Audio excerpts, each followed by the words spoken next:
Naku, favorite child, mahirap talaga yan, ano? Kung talaga marami kang anak, paano nga ba masasabing favorite child ka? Pero, eto na nga, magkakapatid, galit na galit. May paboritong anak daw kasi ang kanilang nanay. Di ba? Oo, di ba?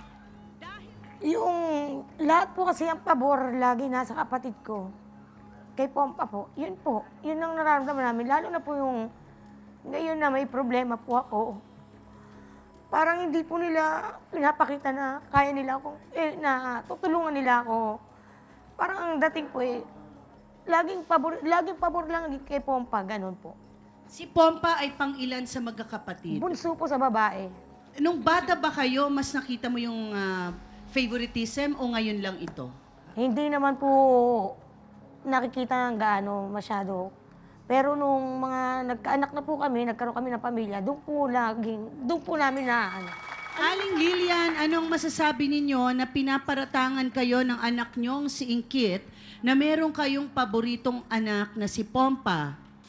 Ano lang po nila yun, parang, hindi ko nga po alam bakit nasabi nila sa akin yun. Kasi mula nung maliliit pa sila, tinataguyod ko sila. Kami ng tatay niya, kahit may sakit yung tatay niya, ako nag-aalaga sa kanila. Ang anak nila, ako nag-aalaga.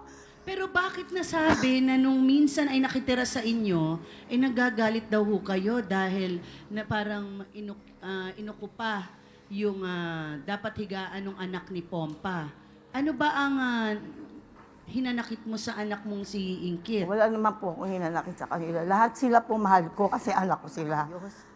Dahil kami ng tatay niyo, wala kaming sinandalang magulang nung maliliit pa kayo. Kami talagang nagtaguyod sa inyo. Yung akin lang po, lagi na lang po kami ang nasisilip nila pagdating sa bahay. Ganun po, yun lang po naman yung akin ha. Kagaya po ng, sabi niya, bawal tumira ang may asawang babae dito, sabi niya. Sabi ko, hindi naman kami titira nais, sabi ko sa kanya. Nakikisilong lang kami dahil may problema lang kami. Bakit si Pompa? Diyan nakatira sa inyo. Paano mo nasabing hindi pantay-pantay ang pagmamahal nagbinibigay ni Nanay Lilian sa inyo? Kasi po, kada po, yun po, pag kami outing, family outing, kami po minsan nasasama. Kahit tatanong ng mga anak ko, Ma, bakit tayo hindi pwedeng kasama? Kasi wala tayong pera, akala nila papalibre tayo. Tapos yung nagkaroon po ng outing na, malapit lang, sumunod kami. Pero nag-iba kami ng... Bakit nangyayari ito, Ate Lilian? Ma'am, kasi po may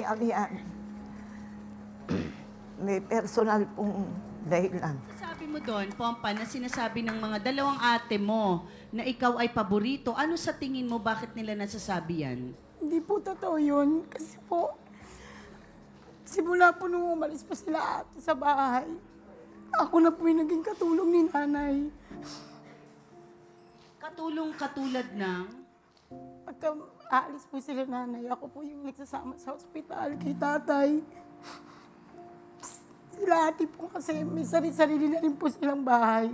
Saka yung tapos si ate nakatira. Yung na-stroke, yung nagkasakit po si tatay, ako po yung nag-aalaga kay tatay.